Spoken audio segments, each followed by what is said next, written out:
morning, everybody. This is Carrie Getz with Strategicom, and we're here with another episode of our podcast series. Today, we're talking to Michael Evans from Salute Mission Critical. And Michael, thanks for joining us. We appreciate your time. Thank you. And so feel free to introduce yourself. Tell us who you are, what you do, and go from there. Yeah, great. So Michael Evans in the Chicago area, and my role, I work with Salute Mission Critical.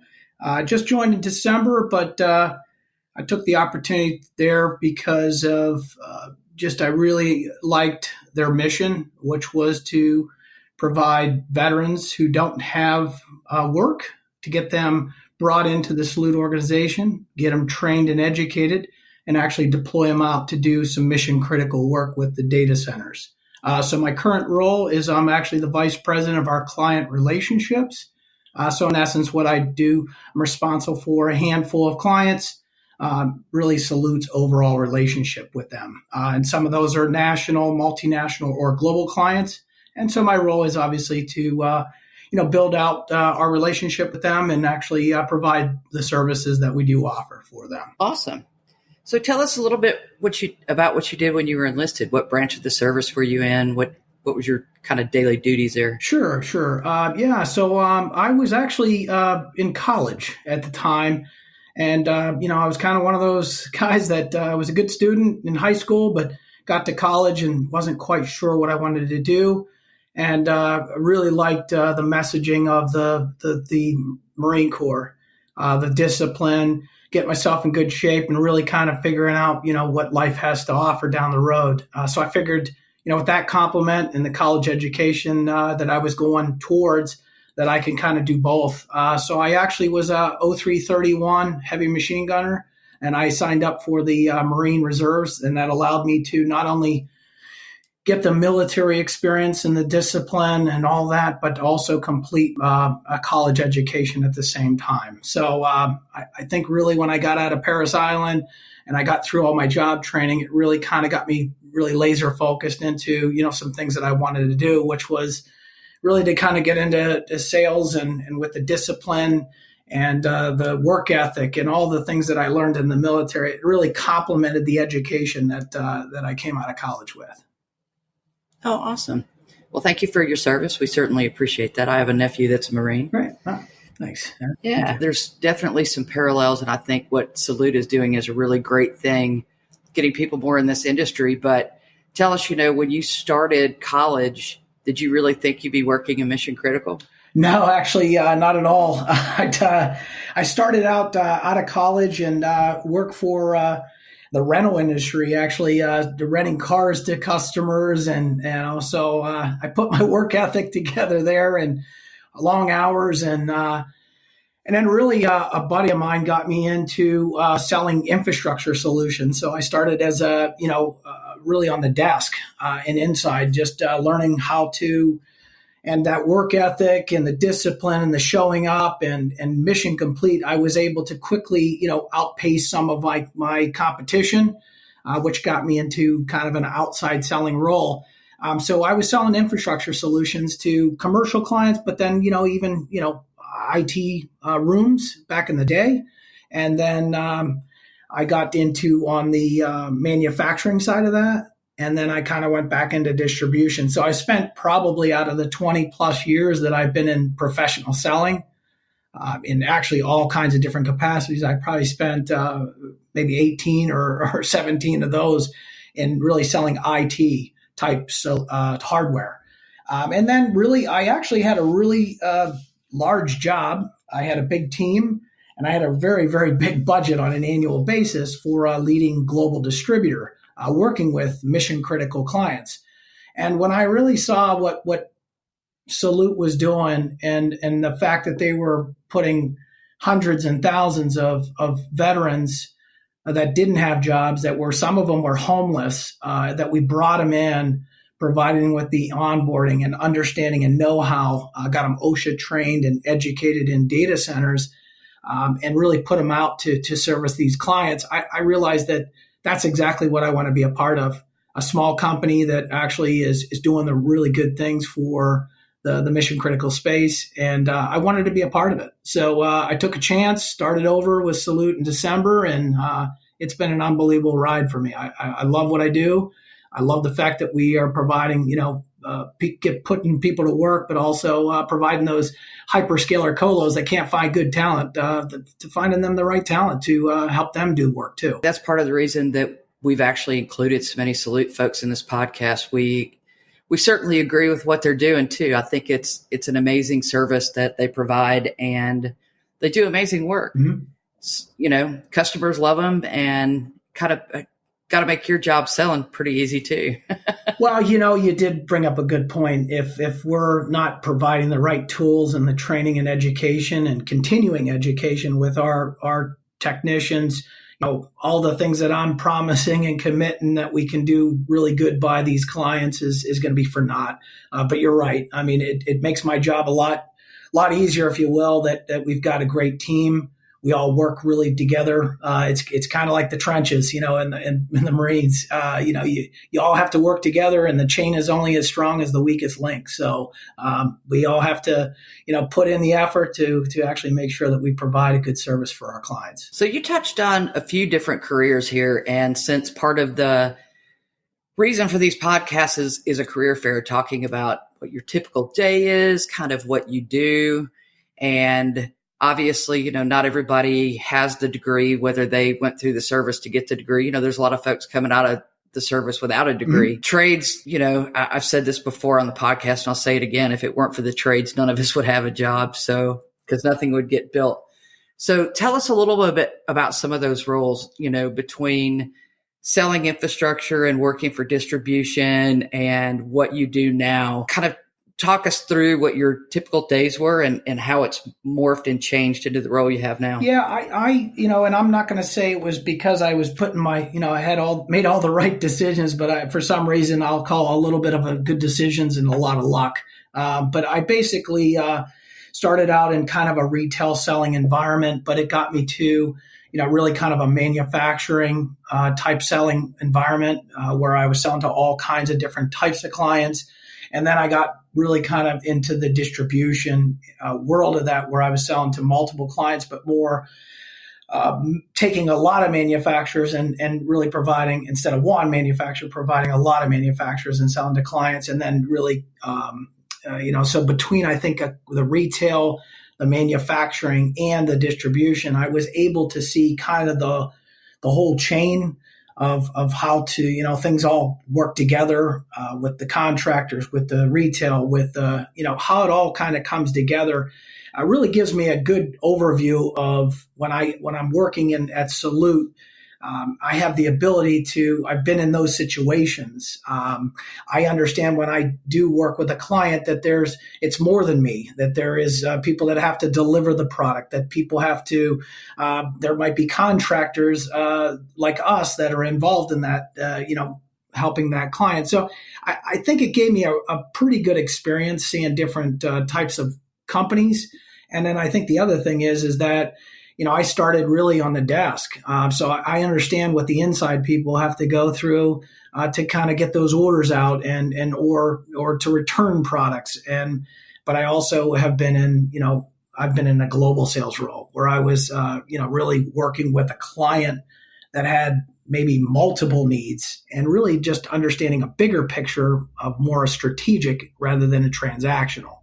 So I don't know if that's a real clear, overview of it, but I feel like I've had so many different roles that really put me in so many different situations to really help me understand what clients have to go through just to get really an end product. And I think that's helped me, be successful, but also, be able to listen to what the customer's really wanting. As I talk to different people, some people say that, well, their resume is not that great because they're a generalist. They've done a lot of different roles, but I would argue that I think all of that builds on your experience, and things go wrong. I mean, there's no such thing as a perfect project. We all know that, but understanding from the manufacturer's perspective what their holdup might be, and understanding from a distribution perspective, why they might not have the product on the shelf and, working on the retail side and understanding kind of what some of those hiccups can be, I think definitely helps when you're working with customers because I think you react better when you have a better picture of what could be going wrong, right? Sure.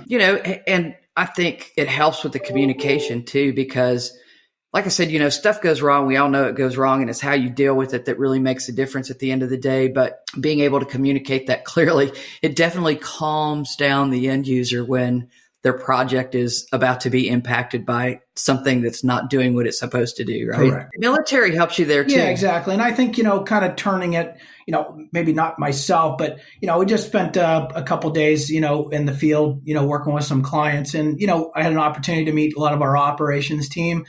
And, I think really it gave me another great, visual of what we're doing at Salute. We have a bunch of different technicians that are out there, and they're asking the same questions. Is that I want to do more with Salute, or maybe it's for us. We don't mind if we prepare them and train them and educate them, and they end up with one of our hyperscale clients. So they all had different questions around the room with what's next for us. And I think the great thing that Salute does is that, we may bring military veterans in. We may start them, doing some rudimentary just data center cleaning and whatnot, but we give them the tools to, get them other educations and additional trainings throughout their career, or have them shadow other individuals within our organization so that they can learn other things, how to do, containment, how to do structured cabling. We'll put them through BICSI certified trainings. And it's great because we get to see a lot of our technicians internally, grow into either a role with our client or actually become like PMs or area managers within our organizations. And I think we have a lot of those examples, which I'm excited. Yeah. And there's a lot of ways to learn. Not everybody is suited for a 4-year degree. There's certainly a lot of paths into this industry. And, that's part of this whole series is to kind of expose people to some of the different jobs that you can do. Mm-hmm. From a sales perspective, what would you say are some of the skills that you think really help you in sales? Yeah, I think for me, for sales, I've been kind of doing this a while now, but I think a lot of it is just, really the basics.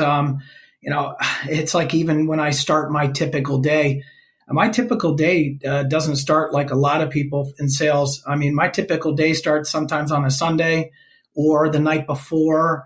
That's how my day a lot of times starts. I want to make sure that I'm prepared for every one of my meetings that's coming up, and that I have the right questions, that I have the right material that I want to cover with the client. All those things, they happen not the day of, they happen several days before.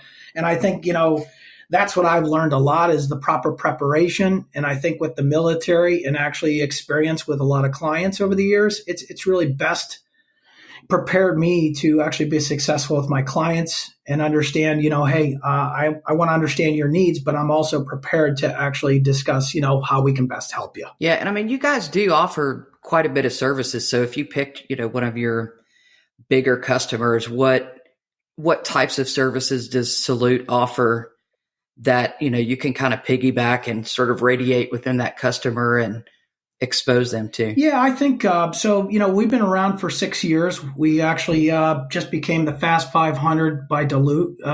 We grew over 600%, so we're growing. But when we bring a lot of individuals into our organization, or even when we started, we just we couldn't just run out there and be ultra successful with our client doing really high level experience type of things. So we started really with the basics, which is really doing data center cleanings or actually providing smart hands to that client. So whether they need to move racks around or whether they need physical security on their sites, that's kind of how we started.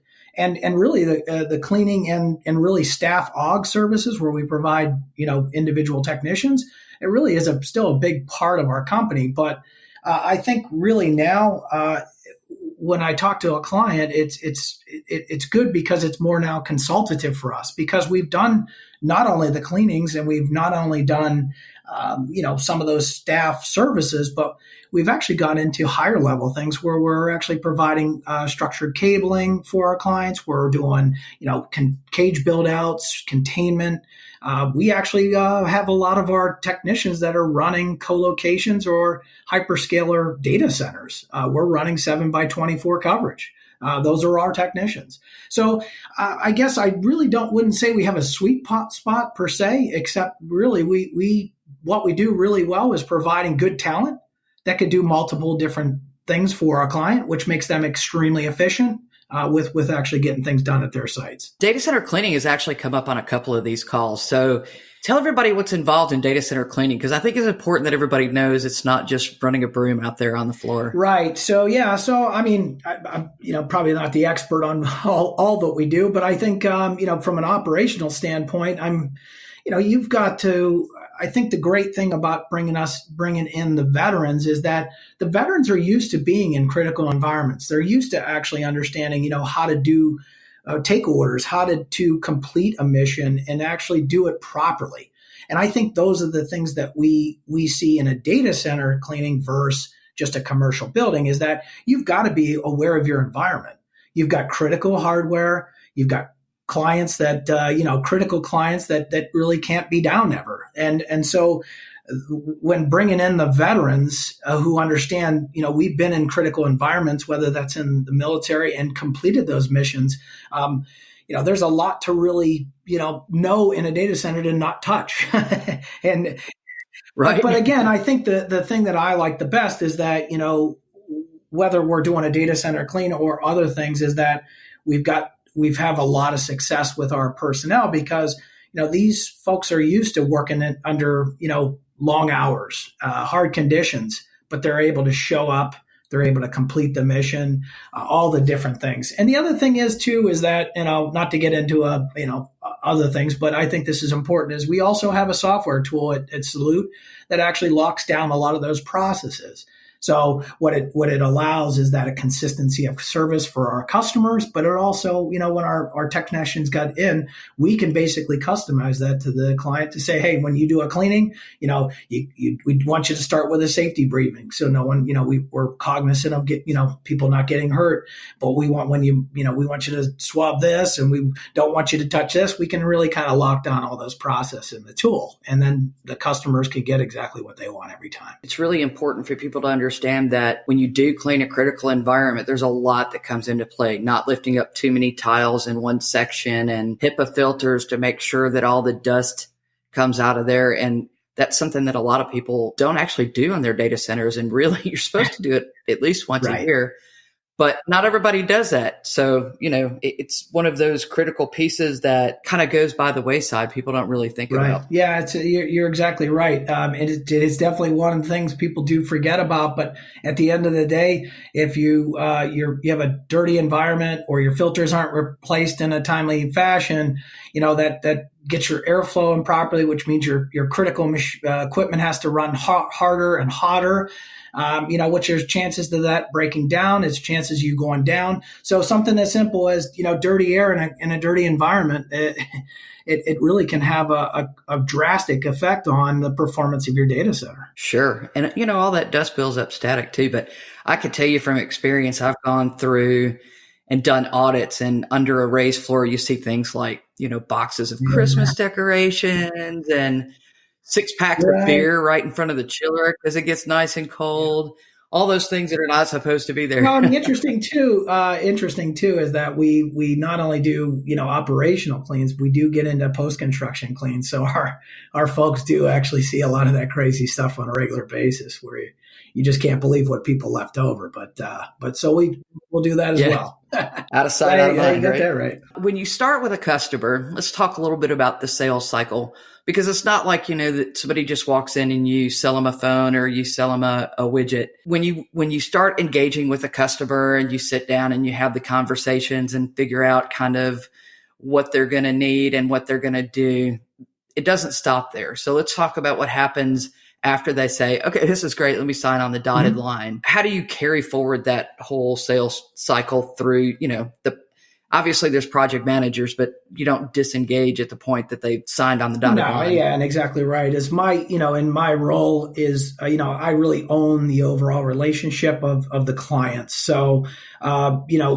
that's never goes away. I'm always cognizant of what we're doing, where we're doing it, because I ultimately I'm responsible for that relationship. So yeah, when a relationship happens, like you said, once we uncover there's a need, customer wants to move forward.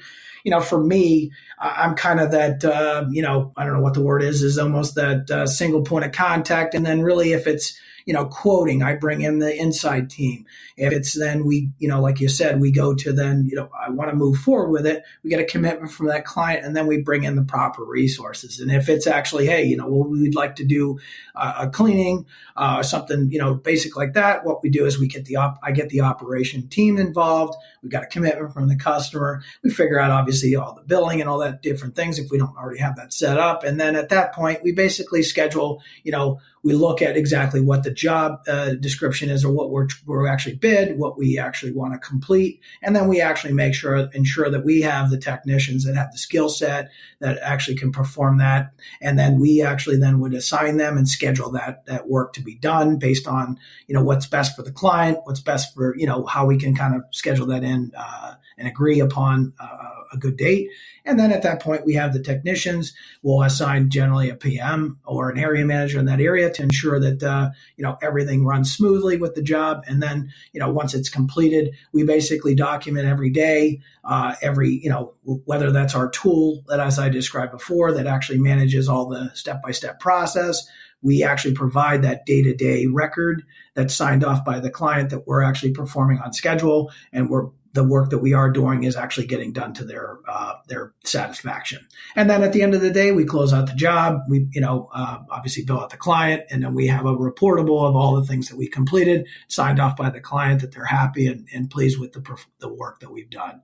And I would say that, candidly, it's probably that way with that or anything else we do. If we're, building out a huge cage or, doing a rack migration, it's going to be somewhat the similar process. We basically, when we did the proposal, we matched up really someone who actually can do exactly what the job description is on that. And then we basically roll that out the same exact way. And then for us, we have obviously me as this tip of the spear. We have a back office for all the billing and all the other administrative things, the contracts. And then we also have, not only technicians all across not only the U.S., but also internationally now. But we get them assigned to do the work. And then we have really PMs, area managers, which actually escalates up into head of operations and global operations. So we have enough checkpoints throughout that process to ensure that the customer gets exactly the end product. So really, instead of sales, it's more customer relationship management, I think, expectation management from start to finish. Right. Yep. And, and I spent, I'm fortunate. I've done some national, I've done some local, I've done all kinds of different selling, but I was fortunate in my last role. I was with a global Fortune company that I was in charge of not only handling global accounts myself, but also having a team that I managed to support other clients. And, global, I always said global is way different than just working with a local client. The local client has a need or needs, but global needs, you have to look strategically of how do you roll that out on a global basis or national basis. And those are a lot more, like you said, the hiccups and crazy things that could come into play. You need to understand what those could be. And it's a bigger picture instead of just we'll say an order versus, actually providing an overall service. Yeah, I've done a lot of that global stuff. It's not just 8 to 5 either. 'Cause, time zones change. Sometimes you're talking to somebody and it's a completely different day. Right. So, yeah. But it does make project timing and all that challenging. So if you could pick, the top 3 things you just love about being in the data center mission critical space, what would you say? It's funny. I was on my way home yesterday from Seattle, and a real good lifelong buddy, best man at my wedding, called me, and he was kind of complaining about he's in the education, he's a teacher, highly successful teacher, but he was talking about they've been on strike and they've had some layoffs, and he started asking me about my job again, and I said, you know what, I absolutely love the fact that I took a big move to go to Salute. I love the fact that I'm actually in this industry where I'm supporting hyperscale and colo. And he said, well, why is that? And I said, well, to be honest with you, this is probably the only recession recession-proof industry that I can possibly think of. And in fact, I said, I remember years ago when I was working in this space, I remember the numbers that were thrown across me, which I can't remember all of them, but it was a 20% year-on-year growth for hyperscalers. It was 16% year-on-year for the co-location, and everyone's racing to the cloud, and I said, well, all that is basically the industry I'm in. So I love the fast pace. I love the recession-proofness of it. I love working with different clients. And absolutely the compliment of working with Salute and providing a great service for those folks that actually need the people that we're actually training and educating. I just love everything about this space. And I don't know, I've been passionate about infrastructure for so many years. So I think the opportunity for me to learn about other things too is that maybe I don't know enough about hack or cracks or other things, but I know fiber optics, and I know outside plant, and and racks and deployments, and it gives me an opportunity to learn a lot more as well. So I feel like to kind of summarize that, I feel the recession proofness, the fact that there's always opportunities, the fact that it's growing and it's going to continue to grow, it gives me a great career path for me and my family.